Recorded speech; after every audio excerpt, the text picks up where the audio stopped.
Assalamualaikum warahmatullahi wabarakatuh. Bagaimana kabarnya semuanya? Nah, karena kalian sudah memasuki untuk jenjang selanjutnya, maka untuk kali ini kita akan memulai pertemuan pembelajaran pendidikan Pancasila dan kewarganegaraan. Dalam hal ini, perkenalkan dulu, saya Bu Umi Lutfiani yang akan mengajarkan mengenai materi PPKN atau Pendidikan Pancasila dan Kewarganegaraan. Untuk materi pertama, kita akan mempelajari mengenai harmonisasi hak dan kewajiban asasi manusia dalam perspektif Pancasila. Nah, untuk materi ini kita akan mempelajari mengenai konsep hak asasi manusia, kemudian kewajiban asasi manusia, kemudian menalar hasil analisis pelanggaran hak asasi manusia, dan menyaji hasil analisis pelanggaran hak asasi manusia. Untuk yang pertama, kita akan mempelajari konsep hak dan kewajiban asasi manusia. Perlu diketahui bahwasanya menurut Undang-Undang Republik Indonesia Nomor 39 Tahun 99, hak asasi manusia merupakan seperangkat hak yang melekat pada hakikat dan keberadaan manusia itu sendiri sebagai makhluk Tuhan yang Maha Esa, di mana yang namanya hak itu tidak dapat dikekang maupun dipindahkan kepada orang lain. Yang namanya hak setiap manusia sudah menjadi kodrat manusia tersebut sebagai anugerah Tuhan yang Maha Esa dan wajib dihormati oleh siapapun.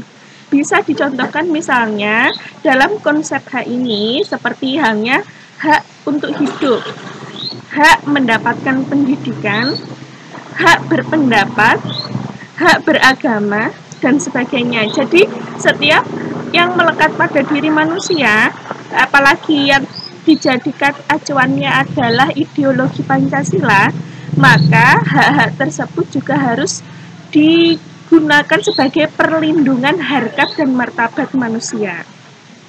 Untuk yang kedua, mengenai konsep kewajiban asasi. Kewajiban asasi manusia diatur ketentuannya dalam pasal 1 ayat 2 Undang-Undang Republik Indonesia Nomor 39 Tahun 1099, yakni menyatakan kewajiban dasar manusia adalah seperangkat kewajiban yang apabila tidak dilaksanakan tidak memungkinkan terlaksananya dan tegaknya hak asasi manusia. Jadi tidak dapat dipisahkan antara hak dan kewajiban. Menuntut haknya saja tanpa melakukan kewajiban juga tidak bisa dilaksanakan. Menuntut atau melaksanakan kewajibannya tanpa mendapatkan hak juga tidak dapat dibenarkan. Oleh karena itu, antara hak dan kewajiban itu harus seimbang atau selaras, seirama. Jadi harus ada hak dan kewajiban yang dilakukan.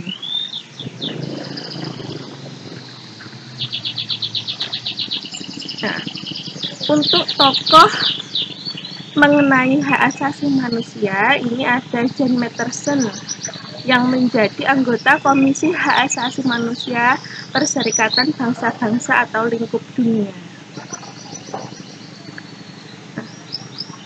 Perlu diketahui bahwasanya pada hakikatnya hak asasi manusia itu mempunyai dua makna, di mana makna yang pertama, hak asasi manusia merupakan hak alamiah yang melekat dalam diri setiap manusia sejak dilahirkan. Jadi sejak manusia dilahirkan itu sudah melekat hak dalam dirinya. Contoh misalnya hak untuk hidup. Jadi ketika ada semacam pembunuhan massal atau melakukan sesuatu yang menyimpang, berarti itu tidak melaksanakan yang namanya hak asasi manusia. Kemudian yang kedua, hak asasi manusia merupakan instrumen atau alat untuk menjaga harkat dan martabat manusia sesuai dengan kodrat kemanusiaannya yang luhur.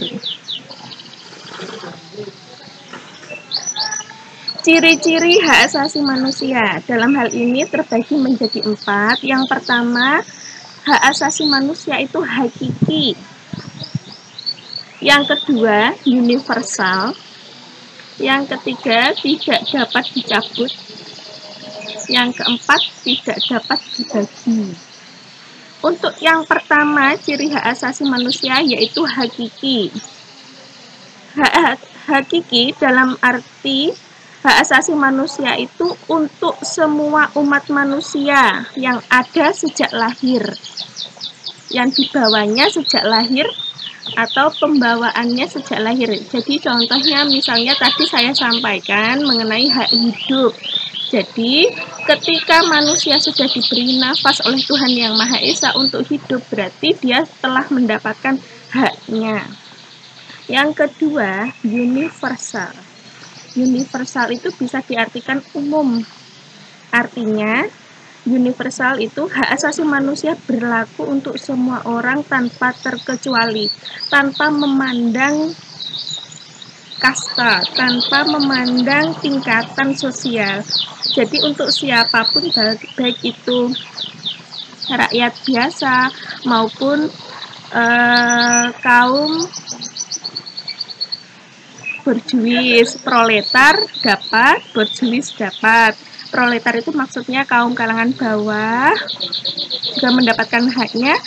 Yang berjuis, kaum kalangan atas itu juga mendapatkan haknya. Yang ketiga, tidak dapat dicabut. Yang artinya hak asasi manusia itu tidak dapat dihilangkan dalam diri seseorang atau dipindah alihkan atau direbut, tidak bisa. Yang keempat, tidak dapat dibagi. Dalam arti, semua orang berhak mendapatkan semua hak. Apakah hak itu berkaitan dengan hak sosial, misalnya hak berpendapat, kemudian hak berbudaya, dan sebagainya. Jadi, hak dan kewajiban asasi manusia merupakan dua hal yang saling berkaitan dan tidak dapat dipisahkan. Keduanya memiliki hubungan sebab akibat. Jadi, jika melakukan kewajiban, maka akan memperoleh haknya. Seseorang yang melakukan kewajiban, misalnya orang yang bekerja, maka akan mendapatkan haknya. Seseorang yang misalnya mendapatkan pendidikan pasti mendapatkan haknya, yaitu memperoleh ijazah, memperoleh ilmu, dan sebagainya. Nah, acuan mengenai hak asasi manusia itu juga dikukuhkan dalam Pancasila yang merupakan ideologi yang mengedepankan nilai-nilai kemanusiaan. Pancasila sangat menghormati hak dan kewajiban asasi setiap warga negara maupun warga negara lainnya. Contohnya, misalnya terdapat wisatawan yang datang ke Indonesia. Hal tersebut juga diizinkan karena wisatawan memperoleh haknya dengan melakukan kewajibannya, yaitu mengurus paspor, visa, dan sebagainya. Nilai-nilai Pancasila dapat dikategorikan menjadi 3, seperti yang telah dipelajari di kelas 10 kemarin, yaitu nilai Pancasila itu ada 3, yaitu nilai dasar, nilai instrumental, dan nilai praksis. Nilai dasar itu berkaitan dengan nilai-nilai yang sudah tercantum atau termaktub dalam Pancasila tersebut. Sedangkan nilai instrumental itu merupakan penjabaran dari nilai-nilai dasar. Dan turunannya nilai instrumental yang diaplikasikan dalam kehidupan sehari-hari, misalnya beribadah, memanusiakan manusia, membantu orang lain, selanjutnya,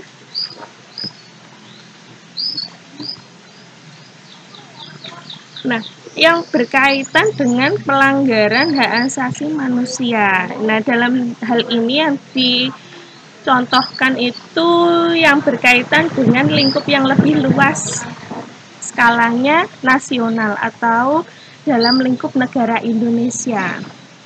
Untuk yang pertama, kasus pelanggaran HAM yang terjadi di Tanjung Priok tahun 84 yang mengakibatkan banyak seperti pembunuhan massal sekitar 79 orang. Mungkin ada yang sudah pernah baca ya tentang Tanjung Priok.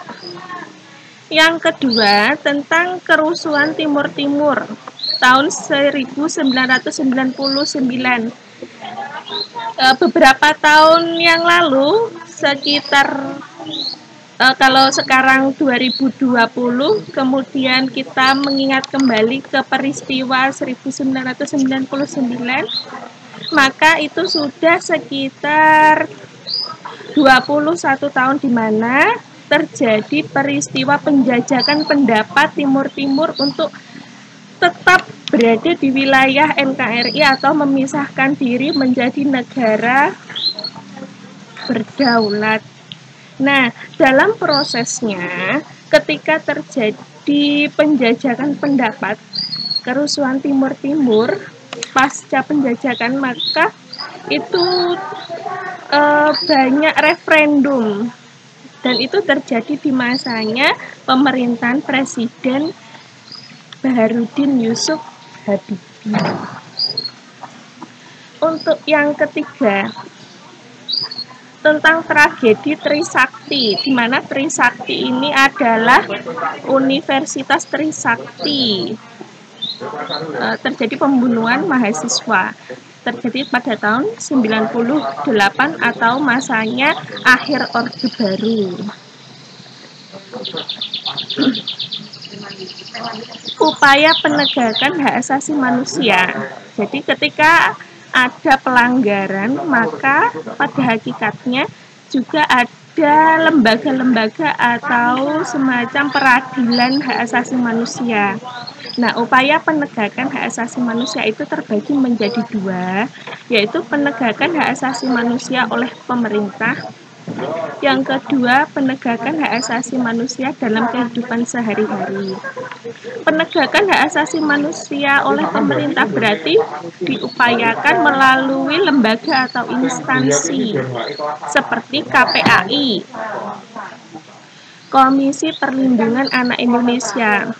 Banyak kasus yang terjadi di Indonesia yang kemudian melibatkan KPAI atau Komisi Perlindungan Anak Indonesia seperti bullying. Ada anak sekitar SD itu mendapatkan bullying di antara teman-temannya. Kemudian sampai anak tersebut di drop out atau keluar dari sekolah. Nah, mengenai contoh kasus tersebut itu juga berkenaan dengan perlindungan anak Indonesia. Yang kedua, ada Komnas HAM, Komisi Nasional Hak Asasi Manusia. Untuk yang ketiga, Komisi Nasional Anti Kekerasan Terhadap Perempuan. Contohnya misalnya berkenaan tentang KDRT atau misalnya tentang TKW yang kemudian dianiaya oleh majikannya, maka itu juga mendapatkan perlindungan oleh pemerintah. Yang untuk selanjutnya, penegakan hak asasi manusia dalam kehidupan sehari-hari. Ada upaya pencegahan dan ada upaya penindakan, dan itu semua harus kompleks di lingkungan masyarakat sampai di lingkungan negara. Untuk lebih lengkapnya, karena kita terbatas untuk pertemuan kali ini, maka bisa dipelajari materinya lebih lanjut. Kemudian kalau ada pertanyaan silakan ditanyakan. Untuk kali ini saya akhiri, semoga bermanfaat. Silakan dipelajari materi yang telah saya share sebelumnya. Assalamualaikum warahmatullahi wabarakatuh.